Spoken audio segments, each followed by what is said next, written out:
Thanks for doing this.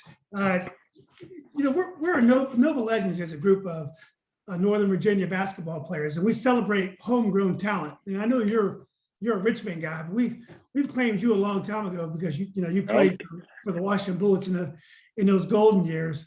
But anyway, the last time I saw you, I bumped into you at the suite at the Verizon or Capital One Center, and you're going for doing your thing. And back then, you were just a great basketball player, a great Washington Bullet. But now you're a member of the Hall of Fame.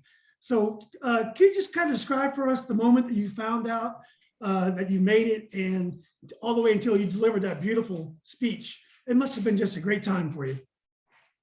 Well, it has been, and once you're elected, and in between the time that you're elected and your actual induction, which could be 3 months, it could be 4, excuse me, there's a lot of preparation that you have to do.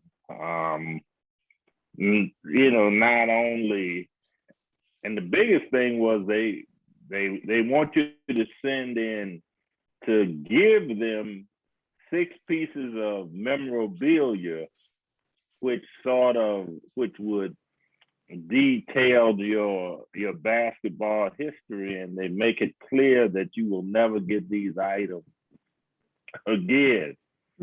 So you want to make sure you give quality items, but you got to be selective on what you want to give away.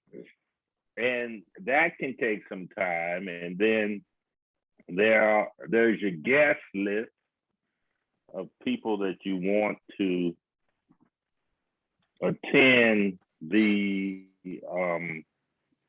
ceremonies, and that can be time consuming. And then you got to work on your speech, and they put certain constraints on that speech. And of course, you want to be politically correct in your speech. And then it's the anxiety that goes along with the unexpected. And then you got to deal with or work with individuals who want to be a part of the celebration. And so the months in between the announcement and the actual induction are months of anxiety. And so, you just have a lot to work on during that time. And then you got to decide on who your presenter is going to be. Do I leave out this person or do I bring in this person? But fortunate for me, and everybody that knows me knew that the Big O was going to be the guy that I would want to present. So that's sort of a quick review of what goes on. One thing I noticed, whenever someone gives an important speech these days, they either read from a teleprompter or they have cue cards or read. You look like it was a beautiful speech, but it was completely off the cuff and from the heart. Did I read that right? Yeah. But I mean, the first 20 seconds were from the prompter. Okay. And I was really saying, well, this is not, and once you look out into the audience, you see the group of people that you're now going to be a part of, other Hall of Famers, and you just feel it's really tough to follow the prompter unless you're professionally trained. So I just said, well, look, I'm going to go for it and just talk. Yeah. And make this a fun thing. And I really was having fun. I really enjoyed it. I looked back and forth at the prompter a couple of times to try to make sure I didn't leave out stuff, but I left out half the speech was left on the prompter. And the next thing I knew was these triple zeros showing across the prompter, which meant you done gone over your time. Well, But yeah, I yeah, enjoyed it. I yeah. was having fun with the speech, and I got a chance to say some things that are dear to me. And how many more times, if ever, will I have a platform of that magnitude? Yeah, I mean, it was your day. I think it's, and you showed exactly who you were, and you thanked the people you needed to thank. I'm sure you probably left some people out, but you thanked a lot of people, and I think people understood your success. Those who never saw you play like I did. I did want to ask you, you know, the way you played basketball, you had a great mid-range game. You're great in transition, great defender. You can score in a lot of different ways, pump fakes, back your man down. You know, there's not a Bob Dandridge that plays in the NBA today. The NBA today is all dunks and 3-pointers. What do you think what kind of player do you think you would have been if you were growing up in today's atmosphere with YouTube videos and all the exposure of the NBA that you didn't have as a young player? I would have been the same type of player that they are. Yeah. Because it would have been a part of my education in basketball. You know, we just didn't shoot threes, and the game we played for my era, and the predecessors or the guys that came before us. But I think if I was playing today, I would be shooting the three, shooting the step back, you know, dunking. And so I would have been a part, because the game is not that complicated, no matter whether you're shooting the mid-range or the three. But if you grow up practicing these things, then they are a part of you. So I just think it's a matter of working on skills that are part of today's game versus the skills that we worked on back in the day. Well, you were definitely one of the best forwards of the 1970s. The 1970s was a transition decade for the NBA. It was, you know, it was still when you joined the Bucks, there were only 14 teams in the league. There was the influx of African American players, you know, and by the end of the decade, for example, the New York Knicks were all black. The NBA was having a tough time connecting with the fan base. It was I loved the league because I grew up. I was 10 years old in '77 when you guys won the World Championship. So that was my formative years of watching basketball. But basketball really changed, you know, with Larry Bird and Magic Johnson, Michael Jordan. It really changed afterwards. When you look at basketball now, is it unbelievable how much basketball has changed since the days you played? You know, let's say this. I enjoy today's game. I can sit and watch it because I think it's more flair to the game. You know, I see where they have this pick and roll, and they throw the pocket pass is what they call it. And I just think the ability to throw that pass is a fascinating skill. Yeah. And to be able to move the ball, at one time you would never, it was a cardinal sin to throw a pass across court or to throw a skip pass. Now that's a part of the game in terms of moving the defense. So I think that the game has evolved to be what it has always intended to be, that people finally realize that it's a game of entertainment. Yeah. And the fans love this brand of entertainment. And I think if they went back to the day and they had to choose between the game of the 70s, today's fans would choose the game as it currently is. And one thing about it is you had to be real knowledgeable and patient back in the day to sit and watch a game. And you would have to, appreciate the athletic skills. But nowadays, if you're in the game, you are a superb athlete. Yeah. And you can shoot from long range too, So, Oh yeah. You got to be able to shoot the long range, or you may not be on a team. Yeah. Well, let's go back to Maggie Walker in Richmond. Maggie Walker is a famous historical. It was all black school before integration.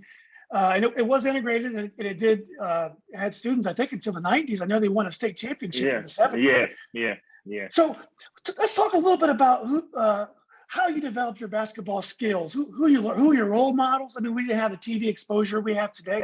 Who did you learn from? How did you begin to become the player that you were for the Bucks and the Bullets? Well, first of all, it was a playground game.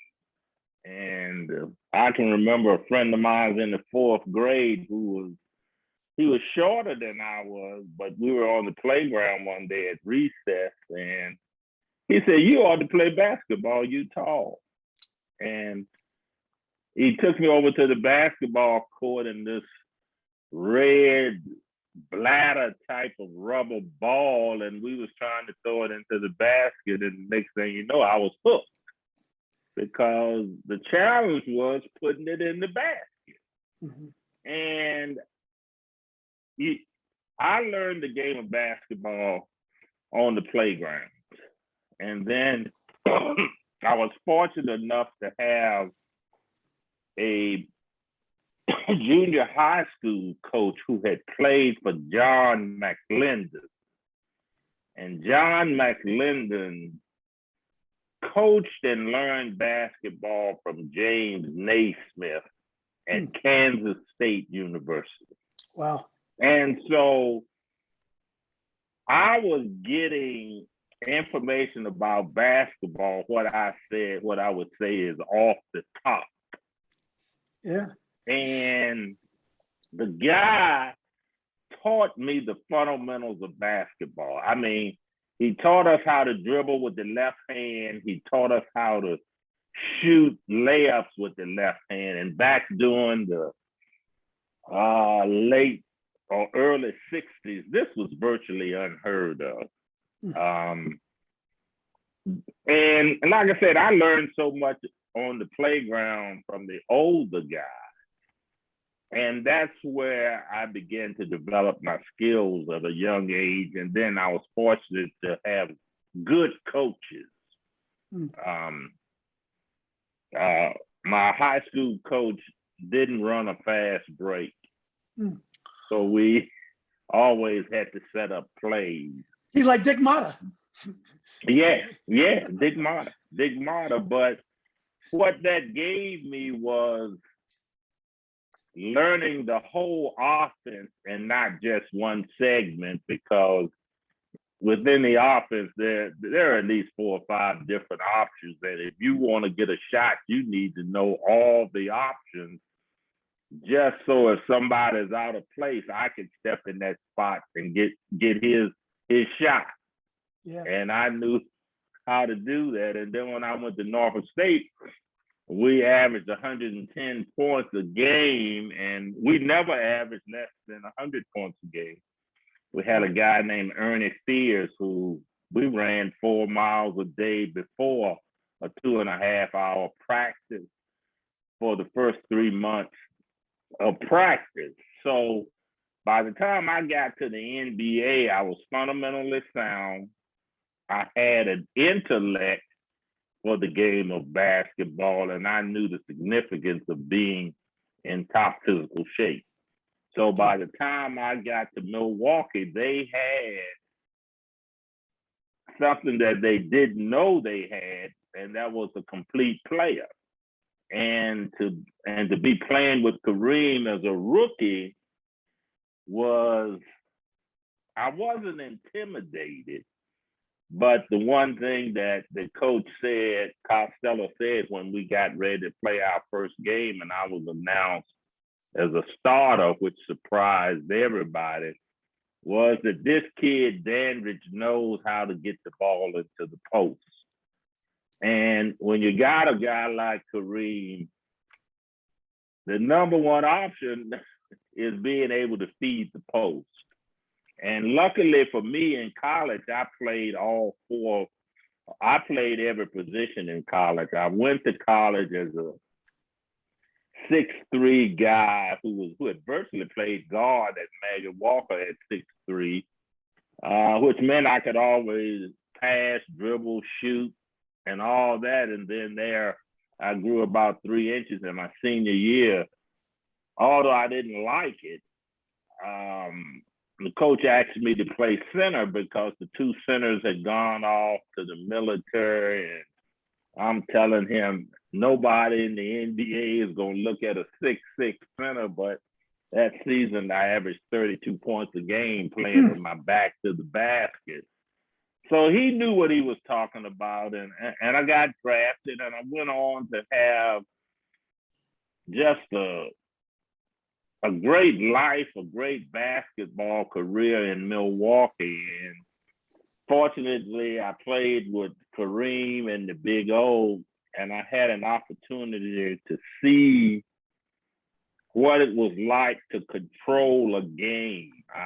I learned how to be significant in key parts of the game. I learned how to position yourself to be the key player. And after Kareem and Oscar left, I spent 2 more years in Milwaukee with a young team.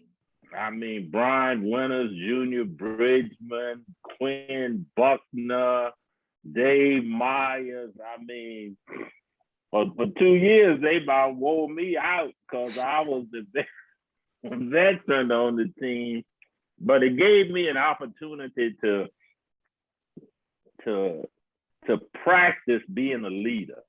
It gave me an opportunity to return to where I was in college, and that was the top player.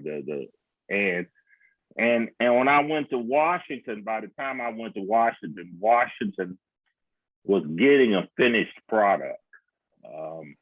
A guy who had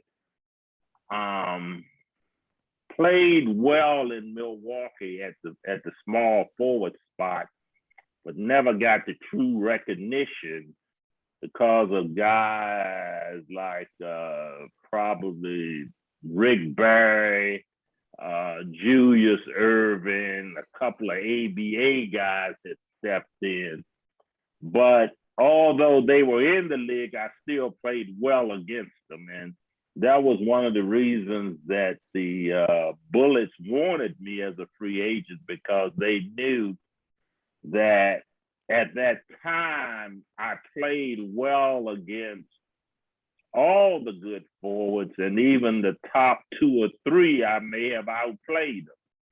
And they knew that they couldn't win a championship, or they couldn't get past Philly in the East unless they had a guy, not a guy like me, had me, if I could say that. And that's why they brought me to Washington. That was a great Sixers team. George McGinnis, Julius Erving, World Freak, Darryl Dawkins. That was an incredible thing. Hey, but before we get to Collins. yeah, that's right. Before we get to that, I just want to, in the CIAA, which is a historical Black conference, most of the schools in North Carolina and Virginia, of course, obviously you were in a transition time when the Black athletes were beginning to go to the predominantly white institutions in the South and elsewhere. Was the talent level in the CIAA, was it high then? I know you had a star guard on your team with you. And the transition to the NBA, obviously you were ready, you hit the ground running, you did great. But was it a big transition from the talent level of the CIAA, a Division II school, all the way to the NBA? Not really. Not really, because probably out of that draft class in 1969, there were really only 3 or maybe 4 players that stayed the course and had a 9 or a 10-year career. That was Kareem, JoJo White, and myself.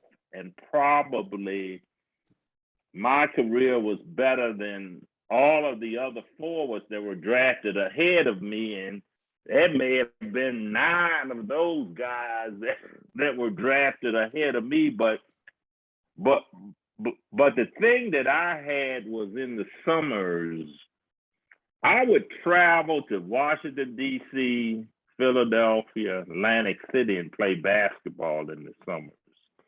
So all these guys that went to the Matha, I got a chance to play against them, and I played well against them. I remember it was a place up in D.C., Keller Miller, Ridge Road, Sherwood. Red Rose. I went the whole summer league circuit, and I used to stay with a guy named Jodine Davison, who was the coach at Dunbar High School. Coach Craig Shelton, Bebe Dern. And I got a lot of exposure to the parade, All-Americans, guys that were playing in the NBA. I went up to Philly and played. I went to Atlantic City to play. So by the time I went into my junior year and senior year at Norfolk State, I had played against all these guys that were nationally known, and I had played well against them. And when I went to the Bucks, where I was drafted, the position made no difference because I had proven myself, and I had the confidence that no matter if you went to UCLA, Oklahoma, NYU, North Carolina, I knew that my game was at that level, and I think I know I carried that level of competition to training camp my first year in Milwaukee. And then the CIAA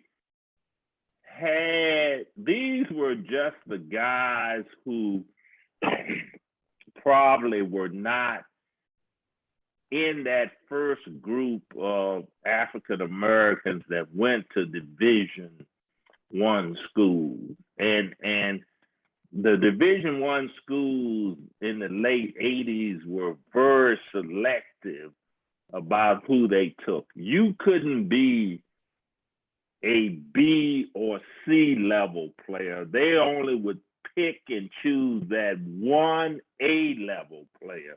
Guys out of DC may have gone to Tennessee, or guy might have gone up to Providence, but it was never more than 1 or 2 African Americans on a team, college team during that time.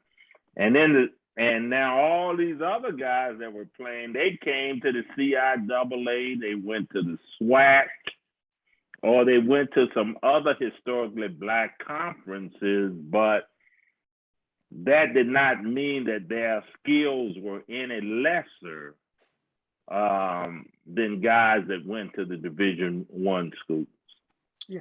So you're a rookie with Kareem Abdul-Jabbar. You're ready to go. He's Lou Alcindor at the time. Did you get to know him well? Like his persona from the outside, he might not be the easiest guy to get to know, but maybe that's just for the press and the public.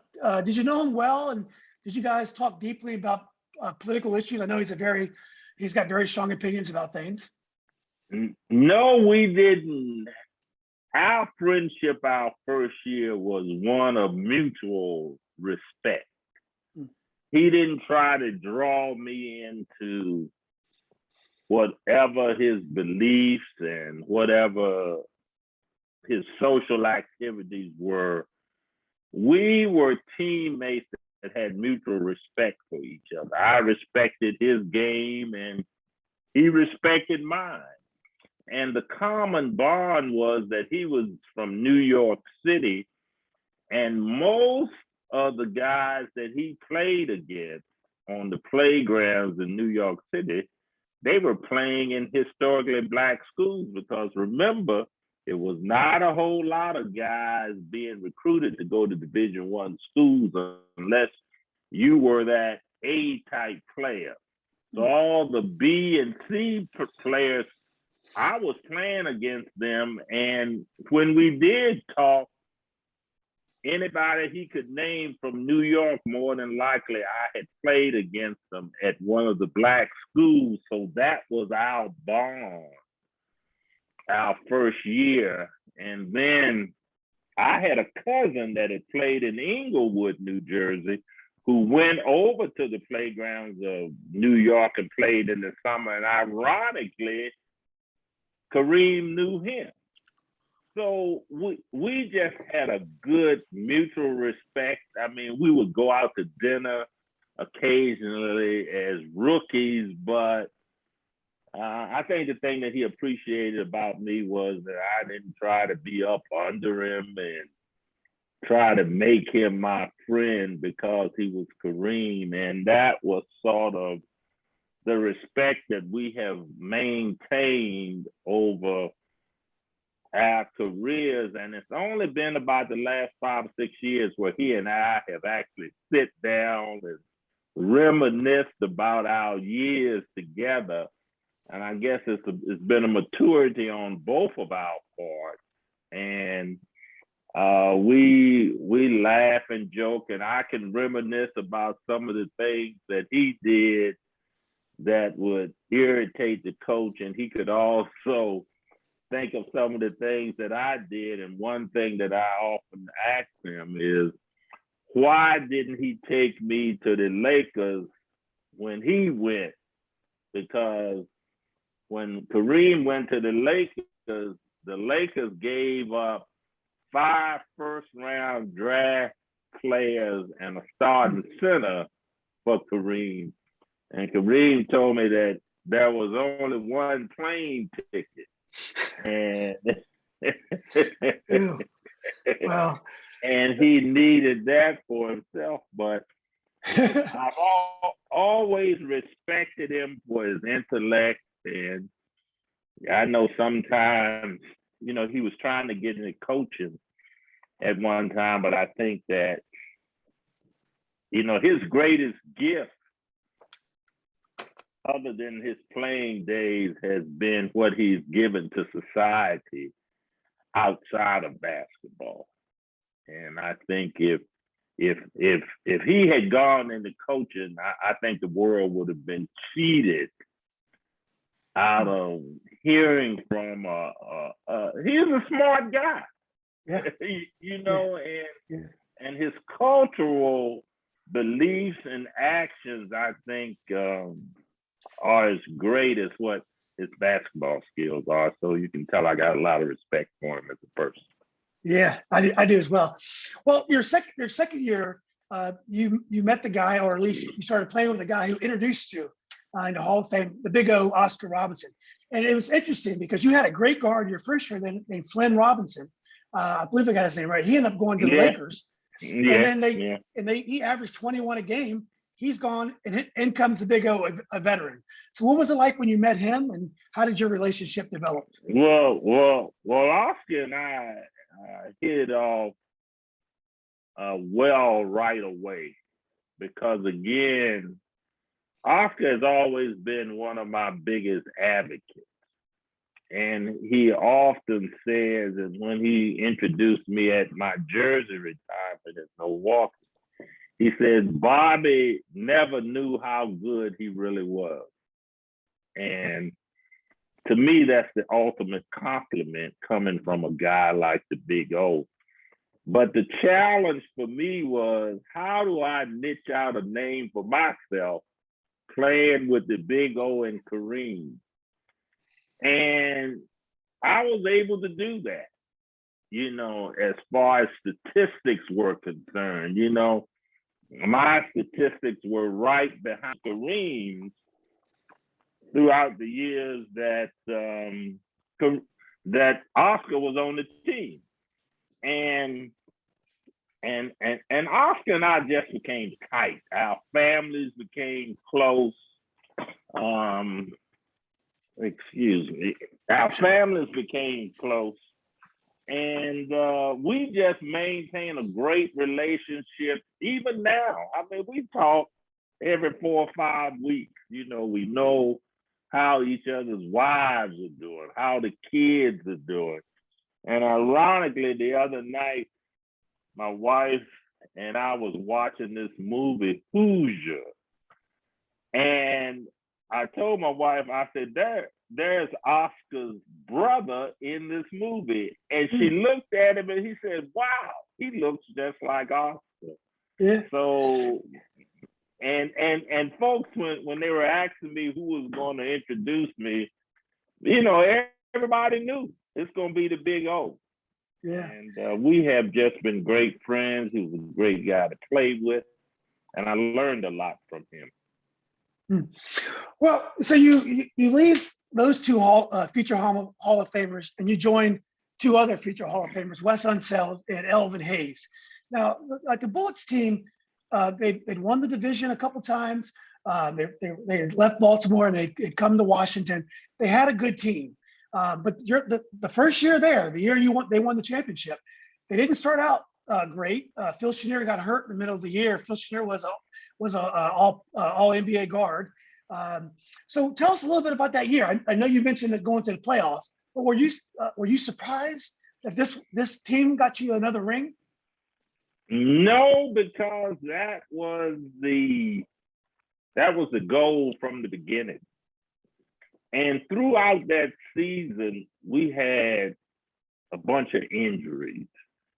Like you said, Chenier left, so we had to take Kevin Greavy from the forward position, which he was glad because that was the same position I played in. and he moved to the 2 guard position, so that was a transition.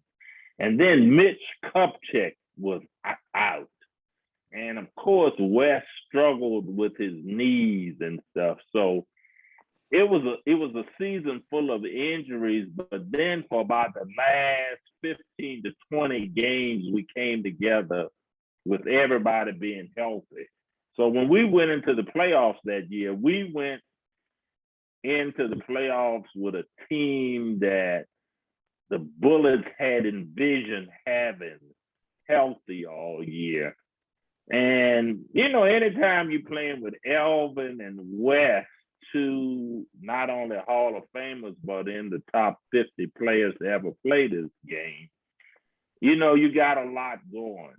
And so when we went into the playoffs, teams were concerned about it. And during that time, it was a physical game. And when you got Wes and Elvin pounding, and then the guy that's seldom mentioned is Tommy Henderson, who was the point guard. Mm-hmm. And Tommy had played at Hawaii. He was #1 draft choice with Atlanta. And he had played on that U.S. Olympic team that lost the gold medal, which he doesn't like to talk about. But and then we had the rookie Greg Ballard, who just gave us unexpected great minutes. So when we went into the playoffs, we were just healthy. Larry Wright coming off the bench. You mentioned Philly, but Philly on paper was not as good as we were, because you name all these guys, and Shirley Julius Irvin, McGinnis, they had a guy Jones, they had Doug Collins, they had World B. Free. But we had basketball players. We had guys that knew how to play, and we could grind it out with you. And if you went into the fourth quarter with us, we were going to out-grind you.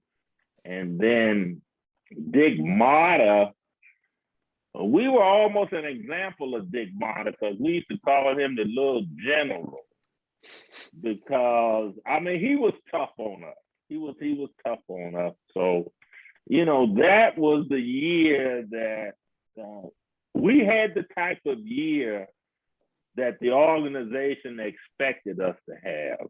And once we got healthy, we were a force to be reckoned. I remember Washington had not won a world championship since 1942. I think the Redskins had won in 42. So it had been a long time. I was 11-year-old kid, and big fan of you. And you hit so many clutch shots. And I mean, even though you said we were better than the other teams, every series was a battle. I mean, I think they all went 7 games. Spurs may have been 6 games, and then the Supersonics had Gus Williams. They had Dennis Johnson. They had Lonnie. They had Marvin Webster. I think they had Jack. I think they had Sigma. And okay. I mean, and then you had to go up there, and I think only 2 teams in history of the NBA had won a 7th game on the opposing. So I mean, I remember when you dunked the ball in the 7th game, and that was the insurance policy that won the game, and you guys have celebrated on the floor. And I remember we just ran around the house. That was a big moment for us.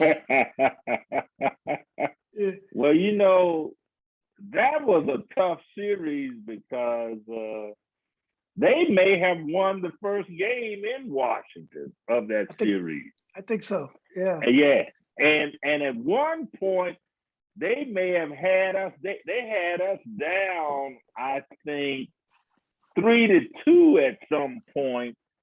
And again, we was back on the grind again. And fortunate, they were young and they had never been in that type of situation before to know what it takes to win a championship. I remember in game 7, we up in Seattle, and Wes asked the question, is there anything that you guys would not do to win this game? And I'm thinking, oh my God, Marvin Webster is in trouble. Because Wes had lost 2 other previous finals 4-0. So he had lost to the Bucks one year and then lost to Golden State. And that sort of set the tone for us. And he bumped and bruised, and he and Elvin was truly a force, but Wes was the type of guy that, I mean, it's remarkable his tenacity and his will to win, and he was a great teammate, but Greg Ballard and Kupchak were keys too, because Greg was a rookie and he could come in and play all 3 of the back line positions. Yeah. And we wouldn't lose anything. So we were at the top of our game. We were the best that year that we won it. I don't care if you talk about San Antonio, you can talk about the Lakers, but we were the best team when we won the championship. I think there's one player we didn't talk about. Wasn't CJ on that team? Charles Johnson on that team? CJ was so key for us because he played with ice in his veins, and I think he and I may have been tied for the leading scorers in that championship game. Yeah. And so CJ was a big addition for us. And I mean, we could go 9 deep if we had to. And Mata played everybody. He had confidence in everybody. Yeah, I know I'm running out of time here, but I wanted to say, did you ever have any regrets?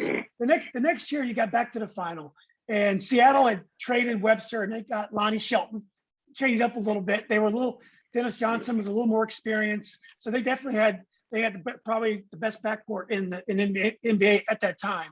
Do you ever have any regrets about that series, or that's just the way it goes in sports sometimes? Because you guys won 4-3, you won 4-3, and then you get to the finals, and maybe it was just too much that year?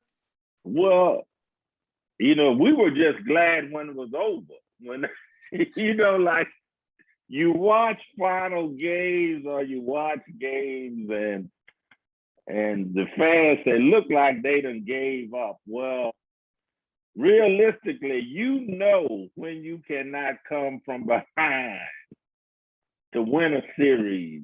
And we had gotten a year older and they had gotten a year better.